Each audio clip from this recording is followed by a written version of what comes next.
नमस्कार, आप देख रहे हैं बिहार टॉक लाइव। मैं वतन कुमार। आज लोकसभा आम चुनाव 2024 के मद्देनज़र एमडीडीएम कॉलेज मुजफ्फरपुर में आयोजित किया गया जन जागरूकता कार्यक्रम, जिसमें मुख्य अतिथि के तौर पे मौजूद रहे जिलाधिकारी सुब्रत सेन, नगर आयुक्त नवीन कुमार एवं उप विकास आयुक्त। वहाँ पे उन्होंने जन जागरूकता अभियान को लेकर के चुनाव में कैसे अपने मताधिकार का प्रयोग करना है, इसके बारे में बृहत रूप में चर्चा किया एवं वहाँ की बच्चियों को कहा कि जिनका मताधिकार यानी कि निर्वाचन कार्ड नहीं बना है उसको बनाएं। उसके बाद में उन्होंने बहुत सारे अनेकों बिंदुओं पे बातें की एवं वहाँ की बच्चियों को प्रोत्साहित करने का कार्य भी किया। इस मद्देनज़र डीएम साहब ने क्या कुछ कहा, आइए जानते हैं वीडियो में आगे। डीसी साहब, नगर आयुक्त साहब, प्रिंसिपल मैडम हैं, डीपीओ ICDS हैं, डिप्टी इलेक्शन ऑफिसर हैं, बड़ी संख्या में इस कॉलेज की छात्राएं हैं, SSC कैडेट्स, फैकल्टी मेंबर्स दिख रहे हैं, मीडिया के हमारे बंधु हैं। सभी का मैं अभिनंदन करता हूं इस कार्यक्रम में। और हम लोग सब लोग जानते हैं, इससे भली भांति अवगत हैं कि आगे कुछ महीनों में जो देश का सबसे बड़ा त्यौहार है, चाहे वो किसी भी धर्म के हो, किसी भी जाति के हो, आर्थिक स्थिति कैसी भी हो, सब लोग इसमें इस त्योहार में पार्टिसिपेट करते हैं। फेस्टिवल है, देश का सबसे बड़ा त्योहार जो है वो चुनाव होता है, जिसमें लोग जो निर्वाचक हैं अपने प्रतिनिधियों को चुनते हैं और चुन करके उनको वापस भेजते हैं। यहाँ लोकसभा का चुनाव है तो लोकसभा में जाएंगे और जो हमारे लिए नीतियों का निर्माण करेंगे। हम लोग सब लोग जान रहे हैं, पढ़े लिखे सब लोग हैं कि विधायिका, कार्यपालिका, न्यायपालिका, तीन जो महत्वपूर्ण स्तंभ है लोकतंत्र का। तो जो विधायिका है उसमें हम लोग चुन करके भेजते हैं रिप्रेजेंटेटिव्स को, अपने प्रतिनिधि को, और वो लोग हम लोगों के लिए नीति निर्माण का कार्य करते हैं, जिससे देश की, समाज की दशा और दिशा जो है वो निर्धारित होती है। ये हम लोग सब लोग जानते हैं। अब इस त्योहार में आप कब कैसे पार्टिसिपेट करेंगे, क्या प्रक्रिया रहेगी, ये भी आप लोगों को पता होगा।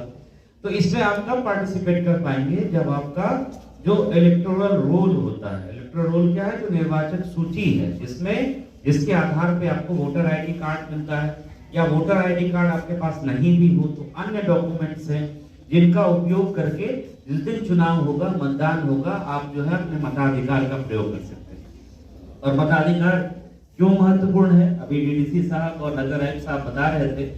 जो सबसे पुरानी डेमोक्रेसी है, सबसे बड़ी डेमोक्रेसी, सबसे बड़ा लोकतंत्र की जो भूमि है वो भारत है। हम लोग सब लोग जानते हैं, हमारा देश है।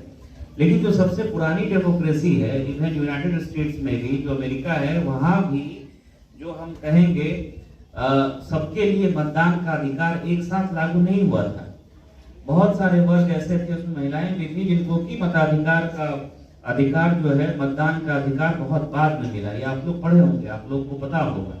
लेकिन हम लोगों का देश ऐसा देश है, और हम लोगों के जो संविधान निर्माता थे, उन्होंने ये एकदम एक झटके में इस चीज को समाप्त कर दिया। और सबके लिए, चाहे वो कोई करोड़पति हो, वो कितना बड़ा इंडस्ट्रियलिस्ट हो, वो रिक्शा चलाने वाला हो, वो महिला हो, पुरुष हो, किसी भी धर्म का हो, जाति का हो, सबको एक मत का अधिकार, सबको एक प्लेटफॉर्म पर बराबर। ये बहुत बड़ी बात है कि हम जो है अपनी मर्जी से हम किसको चुन करके वापस भेजना चाह रहे हैं, उसमें किसी का हस्तक्षेप नहीं। तो इसके लिए सबसे बड़ी चीज क्या है, सबसे जरूरी चीज क्या है कि आपका जो है मतदाता सूची में नाम होना चाहिए। और अभी भी, और नए वोटर्स, कभी लगता है कि नहीं ठीक है, हम तो यहाँ पढ़ने के लिए आए हुए हैं, हमारा घर कहीं दूसरी जगह पर है और हम नौकरी कहीं और जगह पर करेंगे, या फिर हम थोड़े दिनों के बाद यहाँ से शिफ्ट कर जाएंगे, तो जहाँ हम परमानेंटली रहेंगे वहाँ हम नाम जोड़ेंगे, वहाँ हम जो है अपना मतदाता सूची में नाम जोड़ करके अपने मताधिकार का प्रयोग करेंगे। तो इन सब चीजों पे नहीं जाना है। आज आप यहाँ हैं, निकट भविष्य में चुनाव होने वाला है, आज आपका नाम यहाँ की मतदाता सूची में होना चाहिए। जो नजदीक का बूथ है, जो विधानसभा क्षेत्र और लोकसभा क्षेत्र जहाँ आप सामान्य रूप से आवासित रह रहे हैं। देखिए, मतदाता सूची में नाम जोड़ने का बहुत साधारण सा है। भारत के नागरिक हैं, आपने 18 वर्ष की आयु पूरी कर ली है और आप सामान्य रूप से वहां रहे हैं। आपका नाम आप अपने BLO को आवेदन देंगे, और सब लोग, आजकल तो मोबाइल का जमाना है, कोई BLO के पास दौड़ के जाने भागने की जरूरत नहीं, ऑनलाइन अप्लाई करिए। और एक ERO होते हैं, निर्वाचक निबंधन पदाधिकारी, हर एक विधानसभा में होते हैं। जैसे मुजफ्फरपुर जैसे इस जिले में 11 विधानसभा है, लोक सेवा का 2 क्षेत्र है, एक है मुजफ्फरपुर लोकसभा क्षेत्र और दूसरा है वैशाली लोकसभा क्षेत्र। वैशाली लोकसभा क्षेत्र में 5 यहाँ के विधानसभा क्षेत्र इस जिले के हैं और एक वैशाली जो वैशाली जिले का है उसको मिला करके वैशाली लोकसभा क्षेत्र बना है।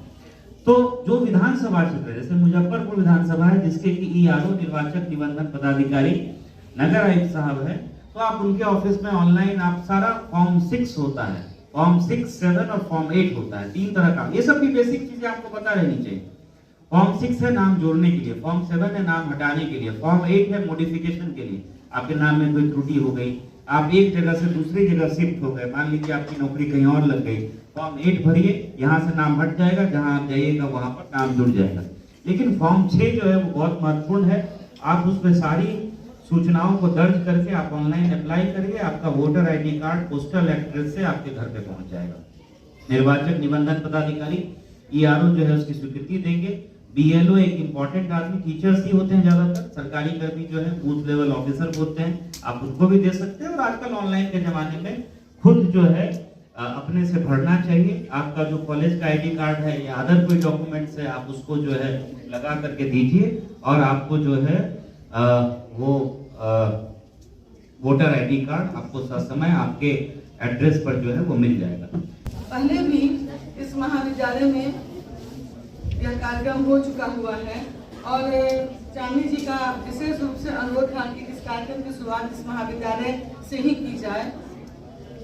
इसके लिए मैं श्रेय देती हूँ अपने महाविद्यालय की छात्राओं का कि उनका इस तरह का इमेज है और उन्होंने इस तरह की पहचान बनाई है कि कहीं भी कोई कार्यक्रम होता है तो इस महाविद्यालय को चुना जाता है। निश्चित रूप से इसकी पूरी तरह से इसकी श्रेय जाती है यहाँ के छात्राओं। उपस्थित आज कार्यक्रम में मौजूद हमारी जो शिक्षिकाएं हैं उन्होंने अपना बहुमूल्य समय में मौजूद है इसलिए नहीं आ पाई है, लेकिन जो आई हैं उनको भी आभार, उन्होंने यहाँ समय दिया।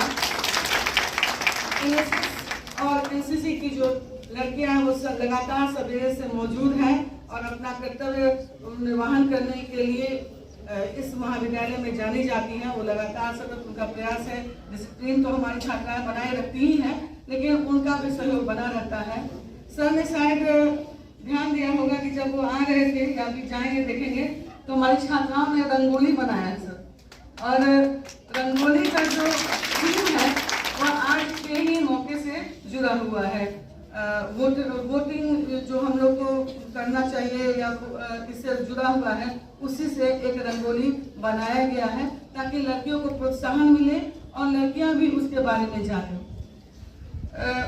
आज का सब जो कार्यक्रम है वो निश्चित रूप से जैसा डीएम सर ने कहा और बाकियों ने भी कहा कि यह एक पावन त्योहार है और हम लोग को उसी तरह से लेना चाहिए। और जो छात्राएं जो वोटर हैं और जो वोटर नहीं बन सकी, मैंने देखा है कि सर ने कुछ लोगों को भी यहाँ पर दिया हुआ है जो कि इमीडिएट फॉर्म भर रही हैं लड़कियाँ और वो ऑफलाइन भी